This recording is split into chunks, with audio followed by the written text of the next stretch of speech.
নমস্কার সবাইকে। আজ আমি আলোচনা করব শ্রী শ্রী ঠাকুর রামকৃষ্ণ পরমহংসদেবের দর্শন, মানব ধর্ম, ঈশ্বর প্রেম এবং সর্বধর্ম সমন্বয়ের সেই চিরন্তন শিক্ষা সম্পর্কে, যা আজও কোটি কোটি মানুষের জীবনকে আলোকিত করে চলেছে।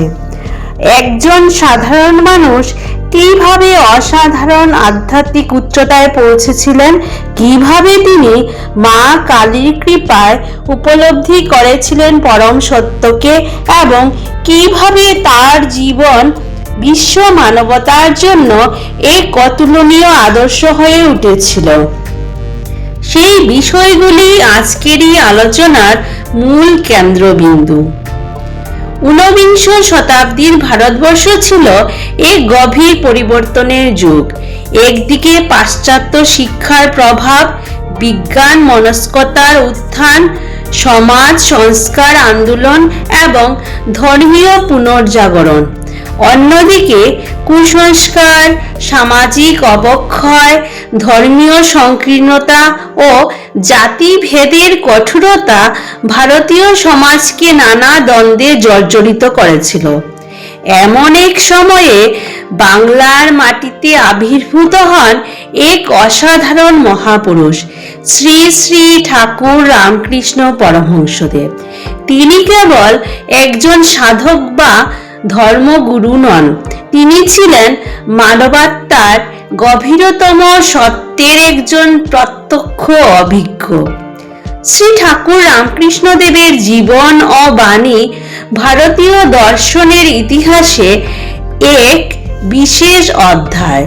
তিনি কোনো নতুন ধর্ম প্রতিষ্ঠা করেননি, কোনো জটিল দার্শনিক তত্ত্ব রচনা করেননি, কিন্তু তার জীবনের প্রতিটি মুহূর্ত, প্রতিটি উপলব্ধি এবং প্রতিটি শিক্ষা মানব জাতির কাছে এক অমূল্য দার্শনিক সম্পদ।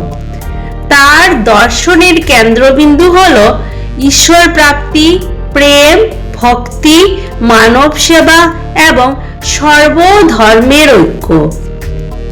শ্রী ঠাকুর রামকৃষ্ণ দেবের বিশেষত্ব এই যে তিনি দর্শনকে কেবল বুদ্ধিবৃত্তিক আলোচনার বিষয় হিসেবে দেখেননি, তিনি দর্শনকে জীবনের অভিজ্ঞতায় রূপান্তরিত করেছিলেন। তার কাছে ঈশ্বর কোনো কল্পনা বা ধারণা নন, ঈশ্বর ছিলেন প্রত্যক্ষ অনুভবের বিষয়। এই কারণেই তার দর্শন আজও আধুনিক মানুষের কাছে সমান প্রাসঙ্গিক। শ্রী ঠাকুর রামকৃষ্ণ দেবের দর্শনের মূল ভিত্তি হল ঈশ্বর তত্ত্ব। তিনি বিশ্বাস করতেন যে ঈশ্বর আছেন এবং তাকে প্রত্যক্ষভাবে অনুভব করা সম্ভব। তার বিখ্যাত উক্তি, যেমন তোমাকে আমি দেখছি তার চেয়েও স্পষ্টভাবে আমি ঈশ্বরকে দেখেছি, এই উক্তির মধ্যে নিহিত রয়েছে তার দর্শনের মৌলিক বৈশিষ্ট্য। সাধারণত ঈশ্বরকে আমরা বিশ্বাসের বিষয় হিসেবে দেখি, কিন্তু শ্রী ঠাকুর রামকৃষ্ণ পরমহংসদেব ঈশ্বরকে অভিজ্ঞতার বিষয় হিসেবে উপস্থাপন করেছেন। তার মতে মানুষের জীবনের সর্বোচ্চ লক্ষ্য হল ঈশ্বর লাভ।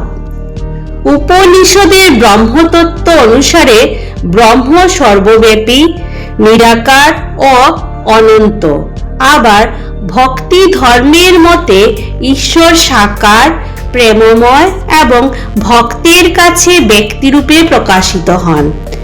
শ্রী ঠাকুর রামকৃষ্ণ পরমহংসদেব এই দুই মতের মধ্যে কোনো বিরোধ দেখেননি। তিনি বলতেন, যিনি নিরাকার তিনিই আবার সাকার, অর্থাৎ ঈশ্বরের প্রকৃতি বহুমাত্রিক। তিনি কখনো নিরাকার চৈতন্য বা কখনো ভক্তের হৃদয়ে সাকার রূপে প্রকাশিত হন। এই ধারণা ভারতীয় দর্শনের অদ্বৈত ও বিশিষ্টাদ্বৈত মতবাদের মধ্যে একটি সেতু বন্ধন রচনা করে। শ্রী ঠাকুর রামকৃষ্ণ দেবের মতে সত্য এক, কিন্তু তার প্রকাশ বহু প্রকার। ঠাকুর রামকৃষ্ণদেবের দর্শনের সবচেয়ে যুগান্তকারী দিক হল তার সর্বধর্ম সমন্বয়ের আদর্শ। তিনি কেবল তাত্ত্বিকভাবে ধর্মীয় সহিষ্ণুতার কথা বলেননি, তিনি নিজে বিভিন্ন ধর্মপথ অবলম্বন করে তাদের সত্যতা পরীক্ষা করেছিলেন। তার অভিজ্ঞতা ছিল একটি, সকল পথ একই সত্যের দিকে নিয়ে যায়। তার বিখ্যাত উক্তি, যত মত তত পথ। এই উক্তি কেবল সহনশীলতার শিক্ষা নয়, এটি গভীর দার্শনিক উপলব্ধির ফল। তিনি উপলব্ধি করেছিলেন যে বিভিন্ন ধর্ম, বিভিন্ন ভাষা, সংস্কৃতি ও ঐতিহাসিক প্রেক্ষাপটে জন্ম নিল, তাদের চূড়ান্ত লক্ষ্য এক। বর্তমান বিশ্বে ধর্মীয় সংঘাত, সাম্প্রদায়িকতা ও অসহিষ্ণুতার প্রেক্ষাপটে এই দর্শন বিশেষ তাৎপর্যপূর্ণ। ঠাকুর রামকৃষ্ণ পরমহংসদেব দেখিয়েছেন যে সত্যের একচেটিয়া মালিকানা কোনো ধর্মের নেই, প্রত্যেক ধর্মই সত্যের একটি বিশেষ প্রকাশ। শ্রী রামকৃষ্ণদেবের দর্শনের আরেকটি গুরুত্বপূর্ণ স্তম্ভ হল ভক্তি। তার মতে জ্ঞান, কর্ম ও যোগ সব পথই ঈশ্বর লাভের উপায় হতে পারে। তিনি বলতেন, মানুষের হৃদয়ে যদি ঈশ্বরের জন্য আন্তরিক আকুলতা জন্মায়, তবে ঈশ্বর লাভ অনিবার্য। ভক্তির প্রকৃত অর্থ তার কাছে ছিল আত্মসমর্পণ। অহংকার, কামনা ও স্বার্থপরতাকে ত্যাগ করে ঈশ্বরের প্রতি সম্পূর্ণ নির্ভরতা গড়ে তোলাই প্রকৃত ভক্তি। তিনি মায়ের প্রতি সন্তানের প্রেম, বন্ধুর প্রতি বন্ধুর ভালোবাসা কিংবা প্রেমিক প্রেমিকার আকুলতার উদাহরণ দিয়ে বুঝাতেন যে ঈশ্বরের প্রতি ভালোবাসাও তেমনি গভীর ও আন্তরিক হওয়া উচিত। শ্রী ঠাকুর রামকৃষ্ণদেবের ভক্তি দর্শন আবেগপ্রবণ হলেও তা অন্ধবিশ্বাসের উপর প্রতিষ্ঠিত নয়। তার মতে ভক্তির মাধ্যমে হৃদয় শুদ্ধ হয় এবং সেই শুদ্ধ হৃদয়ে ঈশ্বরের প্রকাশ ঘটে। শ্রী ঠাকুর রামকৃষ্ণ পরমহংসদেবের দর্শনের একটি অত্যন্ত গুরুত্বপূর্ণ দিক হল মানব প্রেম। তিনি উপলব্ধি করেছিলেন যে ঈশ্বর কেবল মন্দিরে নয়, মানুষের মধ্যেও বিরাজমান। তাই মানুষের সেবা ঈশ্বরের সেবার সমতুল্য। যদিও শিব জ্ঞানে জীব সেবা কথাটি পরবর্তীকালে স্বামী বিবেকানন্দ বিশেষভাবে প্রচার করেন, এর মূল অনুপ্রেরণা শ্রী ঠাকুর রামকৃষ্ণদেবের জীবন থেকেই এসেছে। তিনি বলতেন, প্রতিটি মানুষের মধ্যে ঈশ্বর আছে, তাই কাউকে ঘৃণা, অবজ্ঞা করা বা শোষণ করা মানে ঈশ্বরকেই অবমাননা করা। এই চিন্তা আধুনিক মানবতাবাদের সঙ্গে গভীরভাবে সম্পর্কযুক্ত।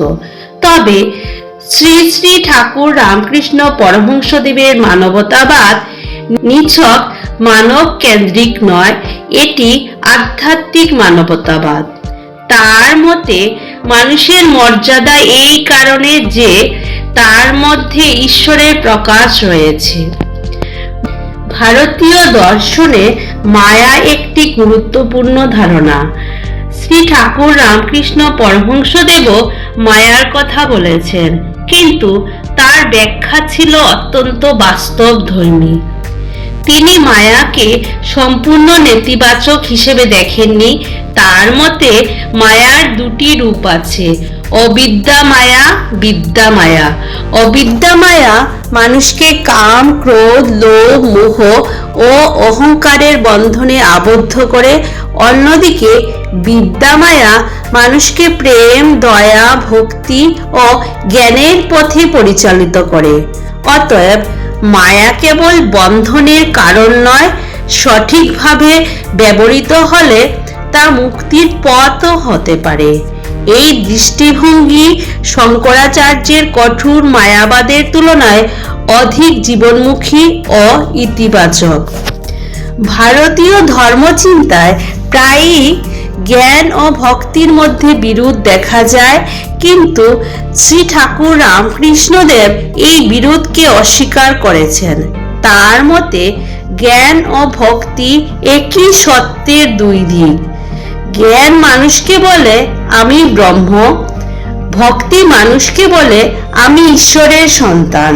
দুই পথেরই লক্ষ্য এক, ঈশ্বর লাভ। তিনি বলতেন, যে পাহাড়ের চূড়ায় একজন পূর্ব দিক থেকে উঠছে আর একজন পশ্চিম দিক থেকে উঠছে, তাদের পথ আলাদা হলেও গন্তব্য এক। এই সমন্বয়বাদী দৃষ্টিভঙ্গি তার দর্শনের অন্যতম শ্রেষ্ঠ বৈশিষ্ট্য। ঠাকুর রামকৃষ্ণ দেবের মতে ধর্ম কেবল তর্কের বিষয় নয়, ধর্ম হলো উপলব্ধির বিষয়। তিনি বলতেন, হাজার হাজার বই পড়ে যা জানা যায়, এক মুহূর্তের ঈশ্বরানুভূতিতে তার চেয়ে অনেক বেশি জানা যায়। এই কারণে তিনি কেবল শাস্ত্র চর্চার উপর নির্ভর করেননি, তিনি প্রত্যক্ষ অভিজ্ঞতাকে সর্বোচ্চ গুরুত্ব দিয়েছেন। তার কাছে ধর্মের সত্যতা যাচাইয়ের মানদণ্ড ছিল ব্যক্তিগত উপলব্ধি। এখানেই তার দর্শন আধুনিক অভিজ্ঞতাবাদী চিন্তার সঙ্গে একটি আকর্ষণীয় সংলাপ তৈরি করে। ঠাকুর রামকৃষ্ণ পরমহংসদেবের দর্শন কেবল একটি ধর্মীয় মতবাদ নয়, এটি মানব জীবনের গভীরতম সত্যের অনুসন্ধান। তার দর্শনে ঈশ্বর প্রেম, মানব প্রেম, সর্বধর্ম সমন্বয়, ভক্তি, জ্ঞান এবং আধ্যাত্মিক অভিজ্ঞতা এক সূত্রে গাঁথা হয়েছে। তিনি দেখিয়েছেন যে ধর্মের প্রকৃত উদ্দেশ্য বিভাজন নয়, ঐক্য, ঘৃণা নয়, প্রেম, তর্ক নয়, উপলব্ধি। তার শিক্ষা আজও বিশ্ব মানবতার কাছে সমানভাবে যুক্তিযুক্ত। যে পৃথিবী আজ ধর্মীয় সংঘাত, অসহিষ্ণুতা ও আত্মকেন্দ্রিকতার সংকটে ভুগছে, সেখানে শ্রী ঠাকুর রামকৃষ্ণ দেবের বাণী এক নতুন আলোর সন্ধান দেখাতে পারে। তার জীবন আমাদের শেখায় যে ঈশ্বরকে খুঁজতে হলে মানুষের হৃদয়ে প্রবেশ করতে হবে, প্রেমকে গ্রহণ করতে হবে এবং সকল ধর্মের অন্তর্নিহিত সত্যকে শ্রদ্ধা করতে হবে। এই কারণেই ঠাকুর শ্রী রামকৃষ্ণ পরমহংসদেব কেবল একজন সাধক নন, তিনি চিরন্তন মানব ধর্মের এক মহান দার্শনিক ও বিশ্ব মানবতার এক উজ্জ্বল পথপ্রদর্শক।